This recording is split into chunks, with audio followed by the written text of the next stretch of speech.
Hi guys, మా తోటలోకి కోతులు విపరీతంగా వస్తున్నాయి. కొబ్బరి చెట్లకున్న కొబ్బరి బొండాలన్నీ తీసి నాశనం చేసేస్తున్నాయి. వాటిని తరమడానికి మేము చాలా విశ్వ ప్రయత్నాలు చేసాం. చాలా మంది టపాసులు కాలిస్తే పోతాయి అని అన్నారు. కాకపోతే అవి అట్లకి కూడా అలవాటు పడిపోయినవి. వాటిలో పెద్ద కోతులు మనుషుల మీద కూడా తిరగబడుతున్నాయి.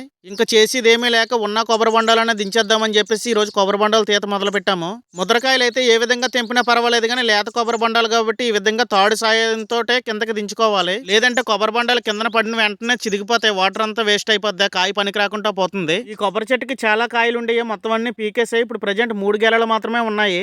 ఈ గెలకి సుమారు 25 కాయల వరకు ఉన్నాయి. ఈ కొబ్బరి బొండాలు ఇంటికి తీసుకెళ్దాం అనుకుంటున్నాము. మాకైతే వారం రోజులైతే వస్తుంది, డైలీ 1 or 2 తాగినా సరే. మీలో ఎవరికైనా కొబ్బరి చెట్లు ఉంటే మీరు కొబ్బరి బొండాలు ఏ విధంగా తీస్తారో నాకు కామెంట్ చేయండి. మా నాన్నగారు గెలక్ కట్టిన తాడిప్పుతున్నారు. ఒక కొబ్బరి బొండం కొట్టుకొని మా నాన్నగారిని తాగమని చెప్పాను. నీళ్లు కూడా చాలా మీదనే ఉంటాయి, చూడండి ఎంత మీద ఉన్నాయో. ఇప్పుడు కన్నం పెట్టిన వెంటనే పైకి వచ్చేస్తాయి. ఈ కొబ్బరి బొండాలు లేతవి కాబట్టి మరీ అంత స్వీట్ గా ఉండవు, కొంచెం ఒగరుగా కొంచెం స్వీట్ గా ఉంటాయి.